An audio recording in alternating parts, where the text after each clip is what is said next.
আজকে রান্না করব ফুলকপি, আলু আর এর নিচে সোয়াবিন ভেজানো আছে এর সাথেই গরমে। তো এই তিনটে জিনিস দিয়ে রান্না করব। তো তার আগে আমি প্রসেস কী করেছি, আমি ফুলকপিটাকে হালকা ভেজে নিয়েছি আর একটু তেজপাতা দিয়েছিলাম। এই আলুটাকে বয়েল করেছি হাফ বলতে কি 40%, আর নিচে কাঁচা সয়াবিনটার মধ্যে দিয়ে দিয়েছি। আর এই গরম জলটার সাথে রাখা আছে, সয়াবিনটাও সিদ্ধ হয়ে যাবে। আর যেহেতু এটা এখানে এখনও মানে 60% বাকি আছে, তো এটা এইগুলো কষতে 60%টা রেডি করব। তার জন্য গরম তেলের মধ্যে জিরে ফোড়ন দিয়েছি। আর এখানে আদা, জিরে গুঁড়ো, লঙ্কার গুঁড়ো আর কিছুটা পরিমাণ হলুদ দেবো।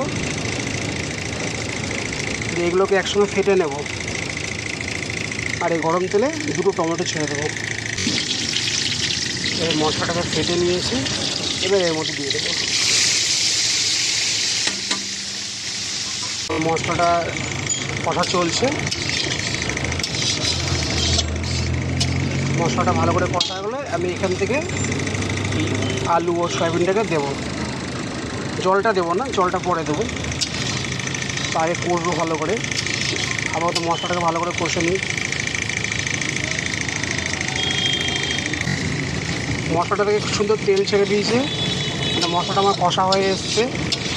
জাস্ট আর একটুখানি কষে নেব।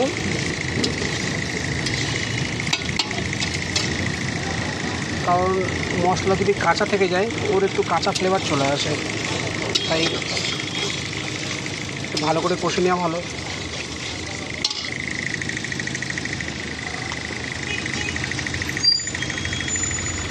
ওর মধ্যে আলুগুলো দিয়ে দিচ্ছে।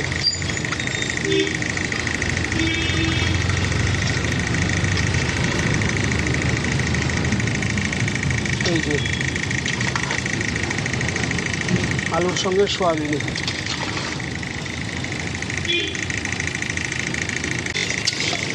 আলু আর সোয়াবিনটা সব দেওয়া হয়ে গেছে। এবার এটাকে ভালো করে কষে নেব। কষে কিছুক্ষণের জন্য ঢেকে দেবো। যখন এটা 70% হয়ে যাবে তখন আমি ফুলকপিটা দেবো।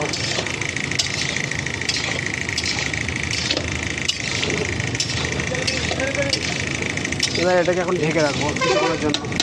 তো দেখুন এর মধ্যে গ্রেভিটা, সোয়াবিনের মধ্যে একটা জল থাকে, ঠিক আছে, সেই জলটা ওর থেকে বেরিয়েছে, যাতে মশলাটা লেগে যায়নি।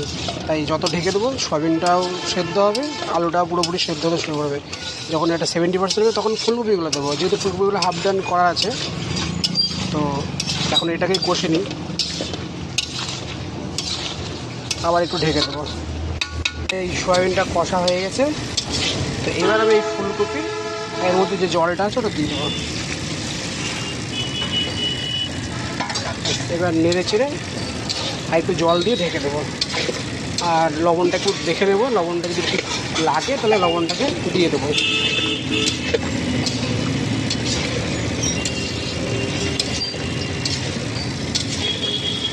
এতে এখন লবণ, ঝাল ও একটু জল দিয়ে দেবো। তো লবণটা আর কতটা লাগছে দেখে নিই, ঝাল লবণটা। ঠান্ডা খোলার পরে সবজির কালারটা,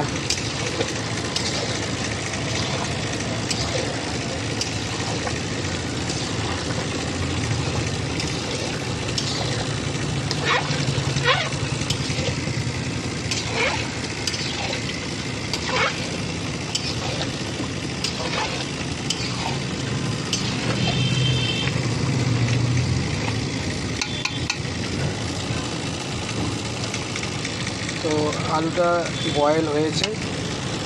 শুধু দেখবো ফুলকপিটা বয়েল হচ্ছে কি না। হ্যাঁ, এটা আরেকটু হবে, 10% বাকি আছে, তো সেটা হয়ে যাক। তারপর তো ঢেকে দেবো জিনিসটাকে। এটা হয়ে এসছে, তো স্বাদ মতন একটু চিনি দিয়ে দেবো। একটু চিনি দিয়ে দিলাম আর গরম মশলা দিয়ে দিলাম। যখন নামাবো তখন ধনেপাতাটা দিয়ে দেবো।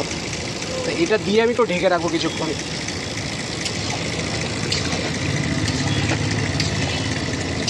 সেই নেড়ে নিলাম, এবার ঢেকে দেবো। নামানোর সময় ধনেপাতা দিয়ে দেবো।